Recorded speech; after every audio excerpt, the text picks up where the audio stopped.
Audio on demand from Vision Christian Media.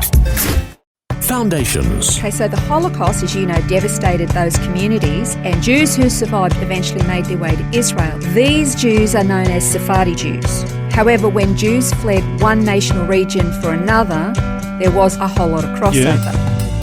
Foundations. Understanding the Jewish foundations of our Christian faith. With Robbo Robinson and Mandy Warby.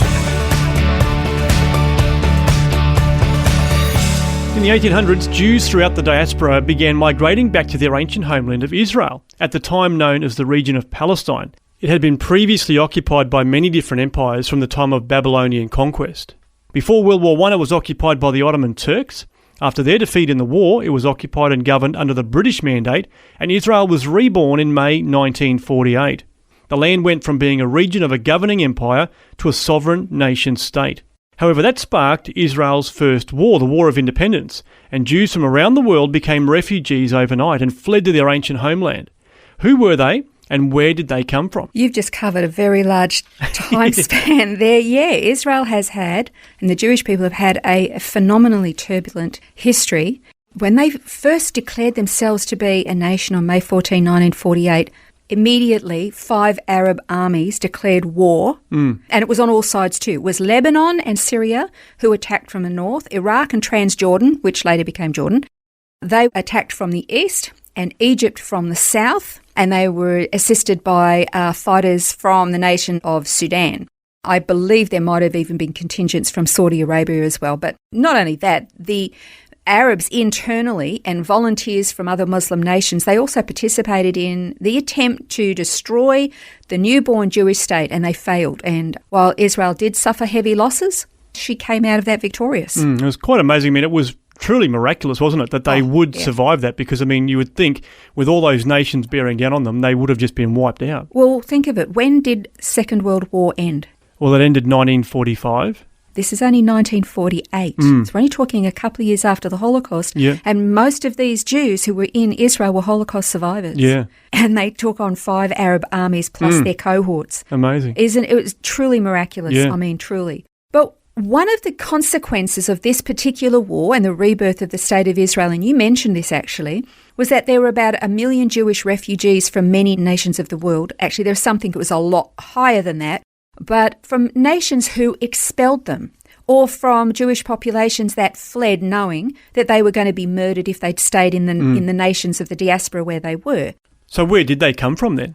Well, there were basically 3 ethnic groups within Israel, known as the Mizrahi Jews, the Ashkenazi Jews, and the Sephardic Jews. That's the 3 basic designations. All right, well, let's work through those 3 and figure out where they have come from to find themselves in Israel. Okay, well, the first group we'll look at is the Mizrahi Jews, who came to Israel from Arab and Muslim lands, including nations in North Africa, parts of the Caucasus. Now, the Caucasus is the area between the Black Sea and the Caspian Sea. And those are the nations of Armenia, Azerbaijan, Georgia, parts of southern Russia, Dagestan, Uzbekistan, Tajikistan, most of the stans, Bukhara. Mizrahi Jews are believed to date right back to the exile of Babylon and Persia. So we're talking about modern-day Iraq, Iran, Yemen, Egypt, Pakistan, and maybe even India. Wow. It's really a mixed bag of ethnicities, and it's believed there could have been between 6 and 7 million Mizrahi Jewish refugees who fled to Israel when the State of Israel was reborn. Wow. The basic number that everybody goes with is 1 million Jews were refugees, but it was probably a lot more than that. Yeah, well, that's a lot more, isn't it? Yeah. So what about the Sephardic Jews then? Okay, well, the Sephardi Jews primarily fled the Iberian Peninsula, the nations that we know of as Spain and Portugal.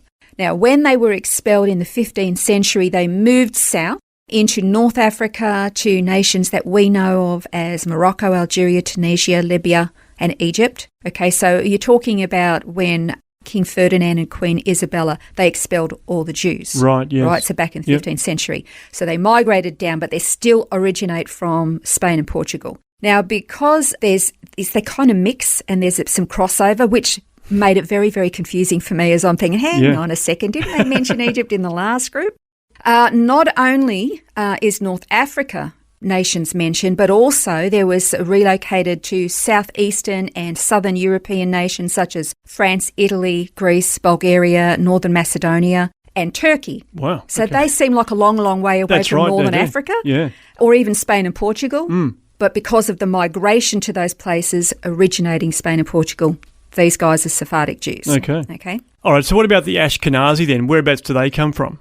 Okay, then. The Ashkenazi Jews were part of the Holy Roman Empire. Now, this is not talking about the Roman Catholic Church or any regions there. The Holy Roman Empire was a multi-ethnic complex of territories in Western and Central Europe that developed in the early Middle Ages, and dissolved during the wars with Napoleon. Now, religious persecution caused them to move eastward to establish new communities in the nations that we today know as Belarus, Estonia, Latvia, Lithuania, Moldova, Poland, Russia, Slovakia, and Ukraine. All right, but they started. We might almost look at the Holy Roman Empire as being around Germany. That region, Yep. okay? So again, So nothing Central to do... Europe, you'd say then? Yes, nothing to do with the Roman Catholicism at all. Okay. Okay, so the Holocaust, as you know, devastated those communities, and Jews who survived eventually made their way to Israel.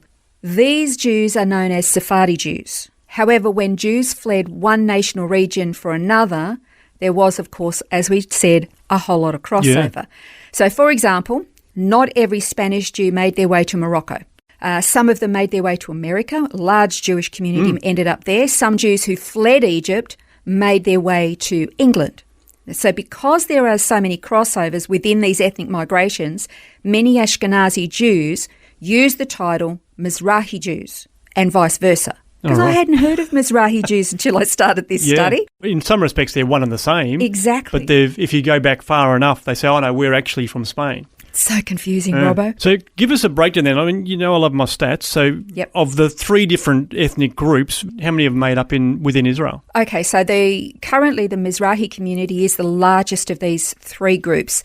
As of July 2020, about 45% of Israel's Jewish population identify as either Mizrahi or Sephardic, basically the same thing. Okay, about 44% identify as Ashkenazi. And these are ethnic lines passed through the paternal line. So tracking these lines can be really difficult because there's these blurred lines of which nations and ethnicities belong to which category because they've crossed over. Basically, they're running for their lives. Yeah, that's right. So they started in one place and they just went anywhere they could. And so you think, oh, well, they're from Morocco. No, they're not actually. They're from Spain. Yeah. But they ended up They passed through Morocco at some point. Went to Morocco and then started to develop cultures and traditions there. Yeah. And they pass them on and on. That's amazing. It can be very hard. So, I mean, obviously, we've identified that these different terms, Ashkenazi, Sephardi and Mizrahi, they're not religious designations or alliances, are they? They're really the ethnic alliances based on their migration pattern and how they've come to be part of the diaspora. You're absolutely right, and you're absolutely not right. And that is because many of these groups are religious from those particular areas. So you're absolutely right. These are just, we're talking about these geographical locations where they've come from and where they've migrated from and how they ended up in Israel. That's absolutely true. But each of these groups also have their own traditions from these ethnic cultures and their religious traditions. They move to other areas and they develop new traditions within their cultures. And then they move from there to another one, they develop some more and they align themselves with a different rabbi or rebbe.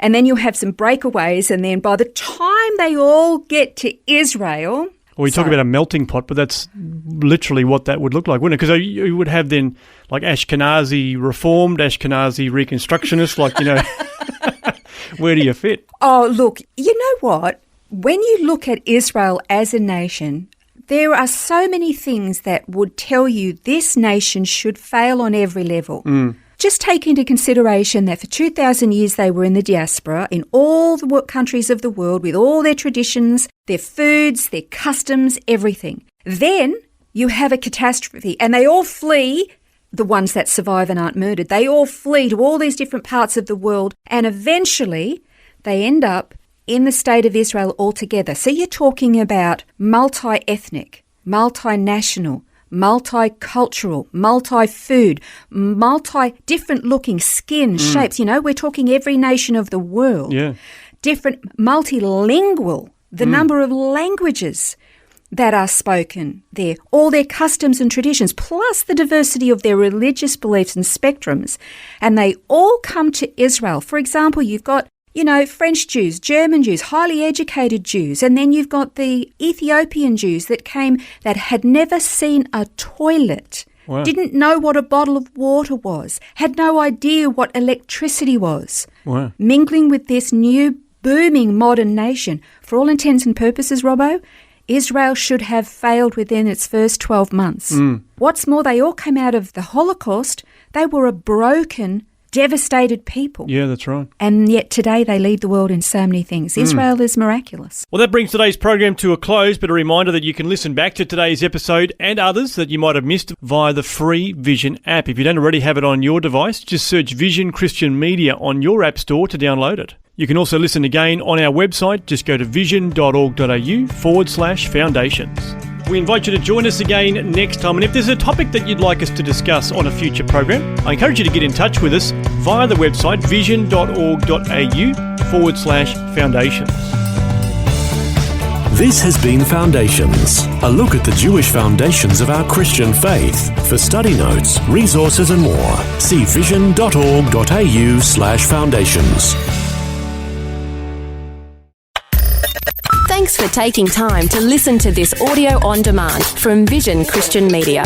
To find out more about us, go to vision.org.au.